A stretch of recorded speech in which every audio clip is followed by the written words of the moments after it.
हर गहने में छुपी होती है एक कहानी और हर कहानी को बनाता है खास। श्री राजेश्वरी ज्वेलरी। शादी हो, त्योहार हो, सालगिरह या कोई खास दिन, हमारा विश्वास श्री राजेश्वरी ज्वेलरी। यहाँ मिलता है आपको शुद्ध हॉलमार्क गोल्ड ज्वेलरी का बेहतरीन कलेक्शन, क्वालिटी जो दिल जीत ले, डिजाइन जो नजरें थाम ले और भरोसा जो पीढ़ियों तक साथ निभाए। श्री राजेश्वरी ज्वेलरी, जहाँ हर खुशी का गहना आपका इंतजार कर रहा है। पता नियर शास्त्री रोड, एबरडीन बाजार, श्री विजयपुरम। कॉल 031922333822। श्री राजेश्वरी ज्वेलरी, आपके सपनों का गहना हर मौके के लिए।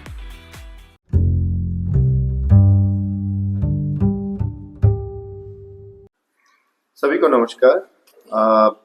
आप सबके समक्ष जो है हम फिर से हाजिर हुए हैं। ये काफ़ी दिनों से जो है हेल्थ रिलेटेड इश्यूज चल रहे हैं और टाइम टाइम पे काफ़ी लोग जो है हमारे हेल्थ सेक्टर को लेके अपने स्टेटमेंट्स और मुद्दों को लेकर जो है आपके समक्ष आते हैं। आज भी जो है काफ़ी सारा इश्यूज को लेके हेल्थ डिपार्टमेंट के हम आपके सामने आए। कहीं ना कहीं हम ये एक्सपेक्ट कर रहे थे कि काफ़ी दिनों से जो है हम लोग हेल्थ डिपार्टमेंट को लेके, खास करके हिंदू राष्ट्र शक्ति जो है आपके समक्ष नहीं आ रहा है, ये सोच के कि हो सकता है कि कुछ ना कुछ सुधार या कुछ ना कुछ डेवलपमेंट इन पॉजिटिव डायरेक्शन में हुआ होगा। तो कुछ 2-3 दिन पहले का बात है और उससे पहले भी काफ़ी सारा इश्यूज जो है हमारे पास आए थे, लेकिन हम सोचे थे कि हम आपस में जो है उनको जब इन्फॉर्म करेंगे उसके बाद जो है ये प्रॉब्लम्स जो है सॉल्व हो जाएगा। लेकिन as usual nobody cares, nobody bothers about the islanders, the comfortable health treatment in Andaman and Nicobar islands. तो काफ़ी सारे डॉक्टर्स के पास भी ये कंप्लेंट्स आ रहा है उनके तरफ से कि काफ़ी सारा इक्विपमेंट्स को लेकर, जैसे कि आईसीयू में वेंटिलेटर्स को लेकर, इनफैक्ट लाइफ सेविंग जो आईसीयू में मेडिसिन चाहिए होता है उसका अवेलेबिलिटी को लेकर जो है क्वेश्चन अभी सामने आ रहा है, जो कि बहुत डेंजरस है। और ये कहीं ना कहीं शुरू से ही हम जब भी आपके समक्ष आए हैं तो काफ़ी सारे तथ्यों को लेकर जो है हम आपके सामने आए हैं। उनमें से कुछ डिटेल्स जो है हम आपके सामने ओपनली नहीं रख सकते हैं, लेकिन मैं दावे के साथ बोल सकता हूं कि हमारा जो भी स्टेटमेंट्स रहेगा उसको प्लीज वेरीफाई करके उनका जो है एक ग्राउंड चेकअप कराएं कि ये हम जो बोल रहे हैं वो कितना हद तक सही है। जैसे कि काफी सारा डॉक्टर्स ये अभी कंप्लेंट कर रहे हैं कि उनके मुताबिक जो है इक्विपमेंट्स जो है आज भी अवेलेबल नहीं हो पा रहा है। प्रोक्योरमेंट डिपार्टमेंट्स का भी अलग एक रीजंस रहता है, स्टेटमेंट्स रहता है, जो शायद हम लोग आज जितना हो सके हम आपके समक्ष रखेंगे। दूसरा है कि लाइफ सेविंग मेडिसिन जो वेंटिलेटर्स में या आईसीयू में यूज होता है वो उसका भी जो है अनअवेलेबिलिटी सामने आए हैं। काफी बार ऐसा देखा गया है कि एक्सट्रीम केसेस में अगर कोई वीआईपीज को जरूरत पड़ता है तो इसी लिमिटेड वेंटिलेटर्स में से जो है उनको एडजस्ट करके रखना पड़ता है, और जो दवाई पेशेंट्स को देना जरूरी है वीआईपीज के लिए उसको प्रिजर्व में रखा जाता है ताकि उनको कोई प्रॉब्लम ना हो, भले ही हमारा आइलैंडर्स जो है अपने जान से हाथ धो बैठे। तो ऐसे सब रवैया जो है हमारे हेल्थ मैनेजमेंट में चल रहा है। रिसेंटली जो है एक बहुत बड़ा इशू सामने आया है कि इंटर आइलैंड पेशेंट्स को जो है ब्लड बैंक से प्रॉपरली ब्लड मिलना मुश्किल हो रहा है। काफी सारा इश्यूज ऐसा हमारे सामने आए हैं। हमारा शुरू से ही ऐसा प्रैक्टिस रहा है।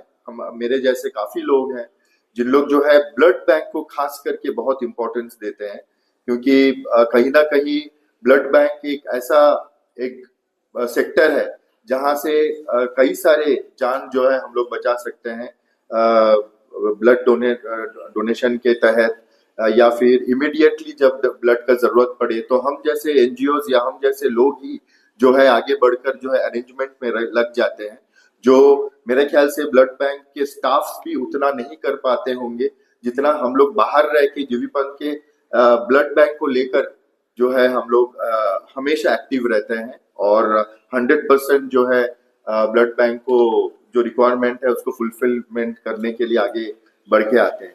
लेकिन वहीं पे जो इंचार्जेस रहता है, अभी जो रिसेंटली जो कई सारा इश्यूज हमारे सामने आए हैं, आइलैंडर्स जो है हमारे पास आके बोले हैं, उसके बाद हम खुद जाके जब बात करते हैं तो उनका जो रवैया रहता है, उनका जो वे ऑफ टॉकिंग रहता है, उनका जो एक प्राउडी जो स्टेटमेंट्स रहता है, उससे ना सिर्फ हमें बल्कि डिजीज्ड जो फैमिलीज रहता है उनको भी बहुत हर्ट होता है। उनके जो तौर तरीके हैं उसमें बदलाव लाना बहुत जरूरी है।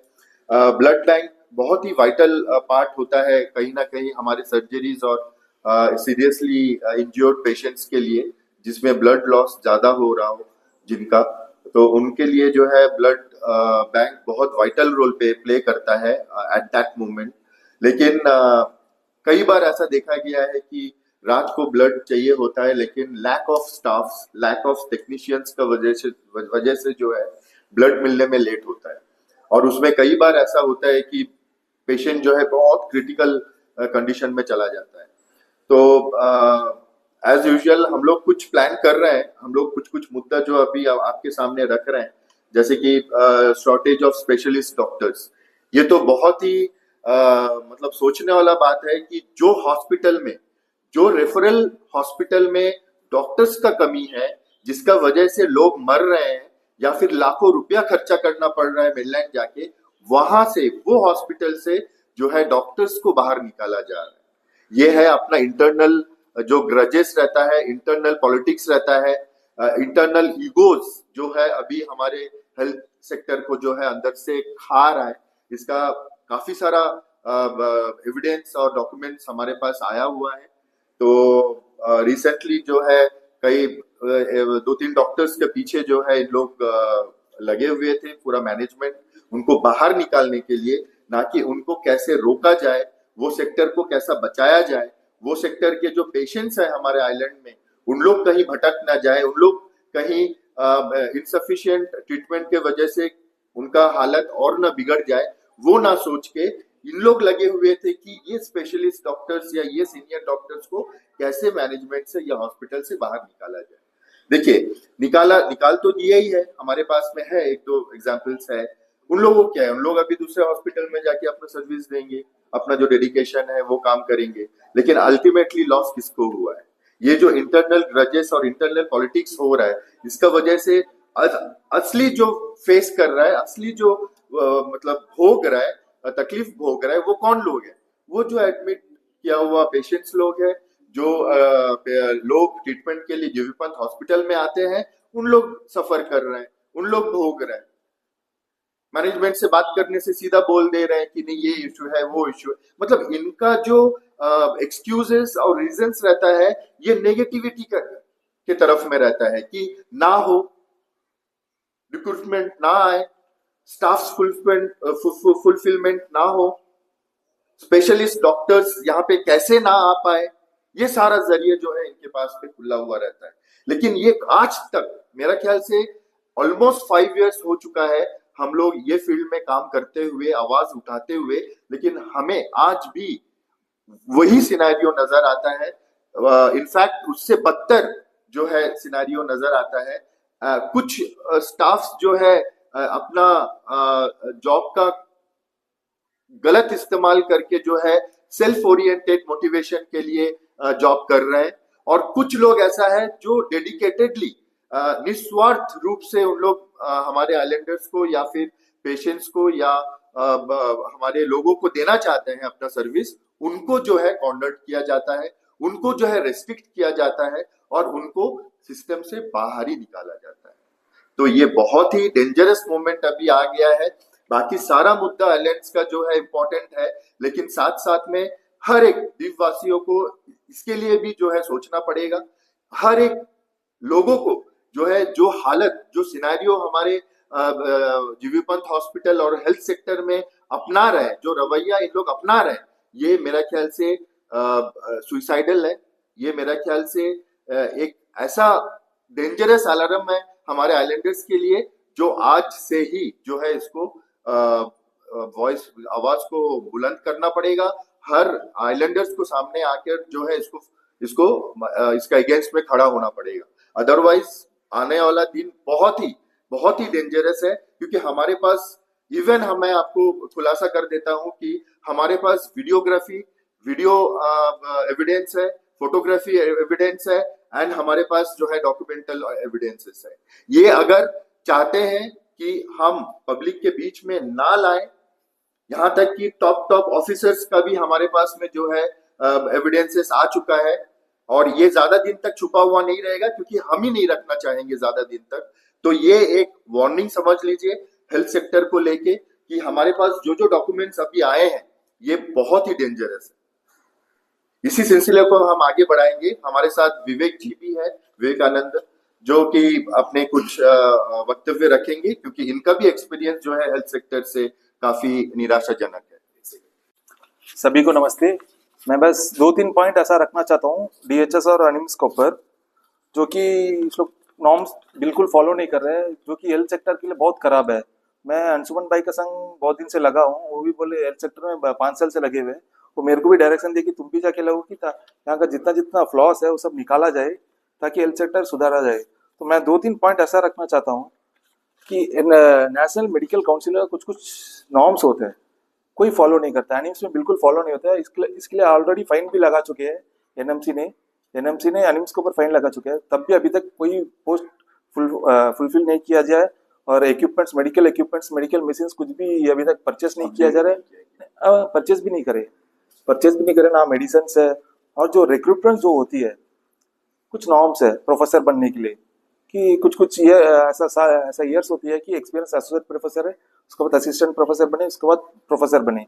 यहाँ लोकल लोग क्या कर रहे हैं, जो पहले से डॉक्टर है, बिना क्वालिफाइड है प्रोफेसर बनने के लिए, तो डायरेक्टली वहाँ भी काम कर रहे हैं। जो डीएचएस का डॉक्टर है वो भी एनिम्स में भी काम कर रहा है प्रोफेसर बन के।